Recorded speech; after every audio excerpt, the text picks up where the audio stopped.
Um, I'm going to be showing you how you can create screen recordings for your students and how to incorporate yourself into that particular access using photo booth. All right, so let's say you have a MacBook. If you don't have a MacBook, you could be using a webcam on a desktop, or you can be using Chromebooks. All of them have visual capabilities, so you just go and log on to the webcam, or you log on to, in this case, photo booth. So what I did is I went over here and I looked for photo booth. I clicked on it and then I left it open. I actually did not click play or anything because all I want it for is for having the camera open. And I want to put myself to the corner because I'm going to be showing my students a PowerPoint. So I want to be able to talk to them while I do this. Now, I want to also record the screen itself. So in the process, what you do to record your screen is you use QuickTime Player. So this can be found in extension format in Chromebooks, or it can be found as an actual app that's in the software. So just search for QuickTime Player, and I did, and then I clicked on QuickTime Player.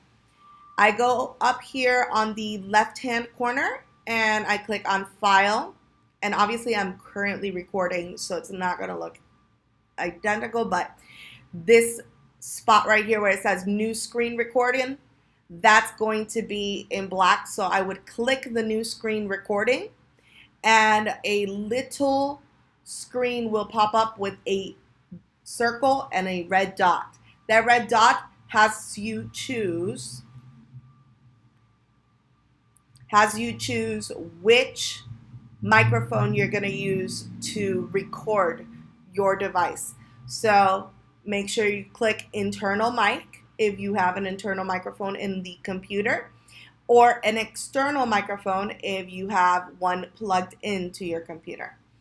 So then once you click that, you click the little button and it will actually go straight up here into your bar.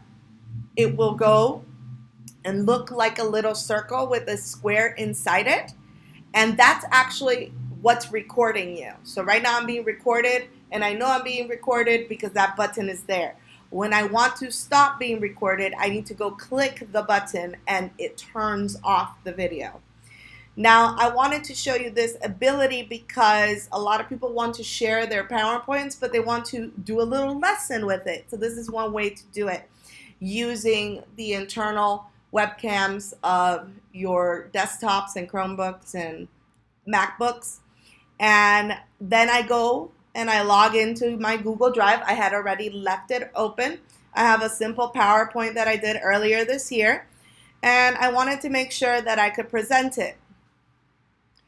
So here I am presenting it in full screen, so you don't see me because I'm showing the PowerPoint in full screen. But if I want to get out of that, once I am done,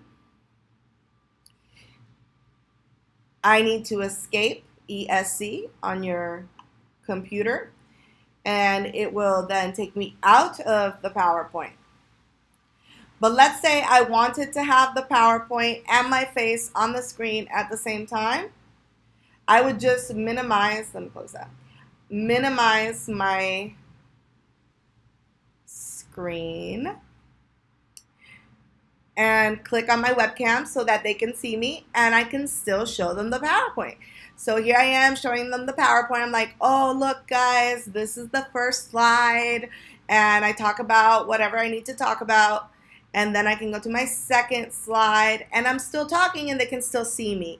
So this is a backhanded way of getting a PowerPoint and a visual presentation all at once, but it works. So if you're a teacher and you want your face and your interactions, or maybe you have a model, you want to be like, look at this model, and or you want to write on the marker board that you have and you want to show the marker board, Just make sure you're always clicking on it to renew it, because it's like, oh my God, I'm recording a screen, but I'm recording this person. So the computer does want you to like interact with it often. But I would keep any such recordings within 10 minutes or less, but it is a good way for you to be able to actually interact with them physically there, and also show them your work, the PowerPoint, the activity, maybe it's instructions that you need to show. Whatever it may be, this is one way to do it. So I hope that you use this in your Google Classrooms. I think it would be a great opportunity for any of you to do so. And in order to log off and finish your screen recording so that then you can share with your classroom, just remember you got to go to the top where the little circle is. That's the QuickTime player.